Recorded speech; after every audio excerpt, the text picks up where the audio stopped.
Hello friends, ಒಂದು ದಿನ ಶಾಲೆಯಲ್ಲಿ ಒಂದು ಮರ್ಡರ್ ಆಗುತ್ತೆ. ಆ ಮರ್ಡರ್ ಯಾರು ಮಾಡಿದ್ದಾರೆಂದು ಡಿಟೆಕ್ಟಿವ್ ಮೆಹುಲ್ ಬಂದು ಚೆಕ್ ಮಾಡುತ್ತಾನೆ. ಚೆಕ್ ಮಾಡಿದ ಮೇಲೆ 4 ಜನರ ಮೇಲೆ ಅನುಮಾನ ಪಡುತ್ತಾನೆ. ಆ 4 ಜನರಲ್ಲಿ ಮೊದಲನೇ ವ್ಯಕ್ತಿ ಯಾರು ಅಂದರೆ ಪ್ರಿನ್ಸಿಪಲ್ಗೆ ಹೋಗಿ ಕೇಳುತ್ತಾನೆ. ಪ್ರಿನ್ಸಿಪಲ್ ಹೀಗೆ ಹೇಳುತ್ತಾನೆ, ನಾನು ವರ್ಕ್ ಮಾಡುತ್ತಾ ಆಫೀಸ್ ರೂಮಲ್ಲಿ ಕುಳಿತಿದ್ದೆ, ನನಗೇನು ಗೊತ್ತಿಲ್ಲ. ಆಮೇಲೆ ಟೀಚರ್ಗೆ ಬಂದು ಕೇಳುತ್ತಾನೆ, ಟೀಚರ್, ನಾನು ಎಲ್ಲ ಹುಡುಗರ ಹತ್ರ ಅಸೈನ್ಮೆಂಟ್ ತೊಗೊತಾ ಇದ್ದೆ, ನನಗೇನೂ ಗೊತ್ತಿಲ್ಲ.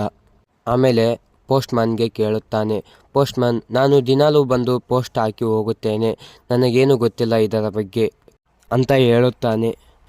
ಆಮೇಲೆ ಕ್ಲೀನರ್ಗೆ ಹೋಗಿ ಕೇಳುತ್ತಾನೆ. ಕ್ಲೀನರ್ ಹೀಗೆ ಹೇಳುತ್ತಾನೆ, ನಾನು ಕ್ಲೀನ್ ಮಾಡಿ ಹೋಗುತ್ತೇನೆ, ನನಗೆ ಇದರ ಬಗ್ಗೆ ಏನೂ ಗೊತ್ತಿಲ್ಲ. ಸ್ವೀಪರ್, ಮೇಲ್ ಬಾಯ್, ಟೀಚರ್, ಪ್ರಿನ್ಸಿಪಲ್, ಇವರು 4 ಜನರಲ್ಲಿ ನಿಮಗೆ ಯಾರ ಮೇಲೆ ಡೌಟ್ ಇದೆ? ನೀವು ಬುದ್ಧಿವಂತರಾದರೆ ಕಾಮೆಂಟ್ ಮಾಡಿ. Your time start now.